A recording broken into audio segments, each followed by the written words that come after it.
All right.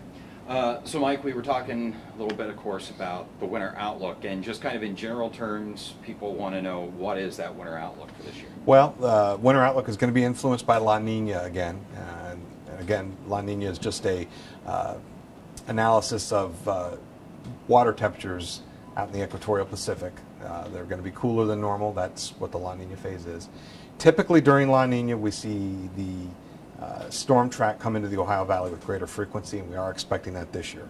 So our biggest confidence that we have in the winter is that we are going to see a stormier winter develop here across the Ohio Valley. A lot of it's going to depend on if we get the colder air down and entrenched across the area to determine whether we're dealing with rain, whether we're dealing with snow, or we're dealing with a mixture of everything in between. And I think the potential is there to see all of that this year. And with it more active, doesn't necessarily mean snow. I know that's one thing we try to stress too. Yeah, it doesn't necessarily mean snow. I think it's not going to be uncommon to see rain and maybe even strong thunderstorms with a couple of events over the winter. But the potential is also going to be there for snow, maybe ice, unfortunately. I do think that we have a greater potential to see more snow than we did last year, probably closer to normal, more typical winter than what we saw last year. And as far as the winter goes, does one area of winter, maybe the latter, look a little more active than the other? I think certainly after we get into the new year, we expect it to be more active. Doesn't mean we can't see winter weather prior to that, November or December. We're likely going to see colder weather as we move into November, and even so into December. It just may take a little bit of time to move out of this extended dry pattern we've been in through the late summer and fall back into a stormy pattern.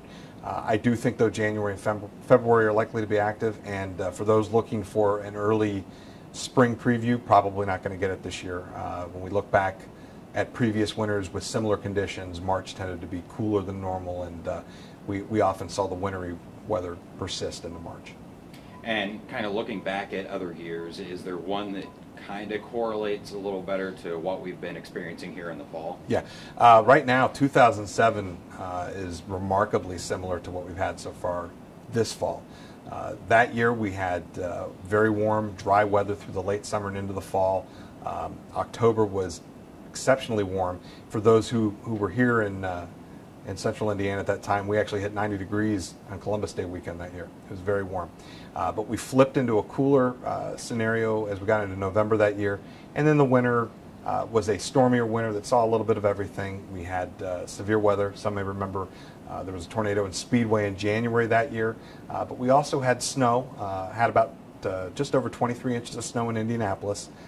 Had a little bit of everything, though, as well. Ice, other forms of wintry precipitation.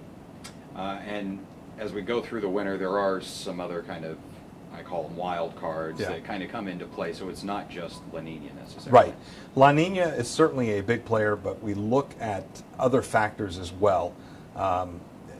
We look at what are called teleconnection patterns, and they're just favored wind flow patterns in the upper level of the atmosphere that can help influence and regulate certain patterns to develop for a week or two at a time, sometimes longer, across North America. And so when those are influencing at various points, they can contribute to warmer than normal or maybe colder than normal. It just kind of depends. And so we'll be looking at that as well through the winter.